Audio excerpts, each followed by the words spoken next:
Hello నమస్తే, welcome to mega 9 TV. నేను మీ జనని. అక్కినేని నాగ చైతన్య నటించిన లేటెస్ట్ మూవీ తండేల్. ఈ మూవీకి చందు మొండేటి డైరెక్టర్. ప్రేమం సవ్యసాచి తర్వాత చైతు చందు కాంబోలో తెరకెక్కిన భారీ చిత్రం ఇది. ప్రముఖ నిర్మాణ సంస్థ గీతా ఆర్ట్స్ ఈ భారీ చిత్రాన్ని నిర్మించింది. చైతన్య మార్కెట్ కంటే ఎక్కువ ఖర్చు పెట్టి నిర్మించిన సినిమా ఇది. ఒక విధంగా చెప్పాలంటే తండేల్ రిస్కీ ప్రాజెక్టే. కాకపోతే కథపై ఉన్న నమ్మకంతో క్వాలిటీ విషయంలో రాజీ పడకుండా ఈ కథకు ఎంత ఖర్చు పెట్టాలో అంత ఖర్చు పెట్టారు. ఫిబ్రవరి 7న తండేల్ పాన్ ఇండియా మూవీగా రిలీజ్ అవుతుంది. అసలు తండేల్ నిజమైన బడ్జెట్ ఎంతో, నాన్ థియేట్రికల్ ద్వారా ఎంత వచ్చిందో, థియేట్రికల్ ద్వారా ఎంత రావాలో, ఈ లెక్కలేంటో ఇప్పుడు చూద్దాం.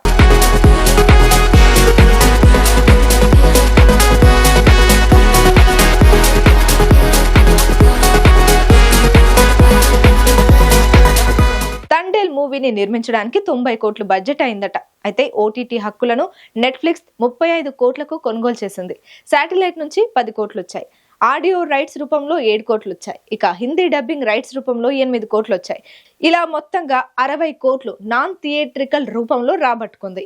మరో 30 కోట్లు థియేటర్స్ ద్వారా తెచ్చుకుంటే సినిమా సేఫ్ జోన్ లో పడిపోతుంది. అయితే నిర్మాతకు నికరంగా 30 కోట్లు రావాలంటే ఆ సినిమా థియేటర్స్ లో 70 కోట్ల వరకు రాబట్టాలి.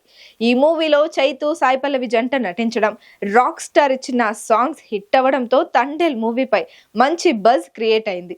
వీటితో పాటు బాక్స్ ఆఫీస్ దగ్గర తండేల్ మూవీకి పోటీ కూడా లేదు. ప్రమోషన్స్ బాగా చేయడంతో జనాల్లో బాగా వెళ్ళింది.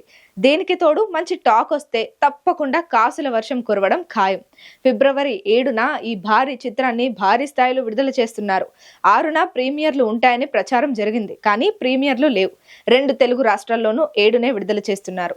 తెలంగాణలో టికెట్ల రేట్లు పెంచడం లేదు, కానీ ఆంధ్రప్రదేశ్లో మాత్రం సింగిల్ స్క్రీన్ లో 50 రూపాయలు, మల్టీప్లెక్స్ లో 75 రూపాయలు టికెట్లు పెంచుకునేందుకు అప్లై చేయడం గవర్నమెంట్ అనుమతిస్తూ జీవో రిలీజ్ చేయడం జరిగింది.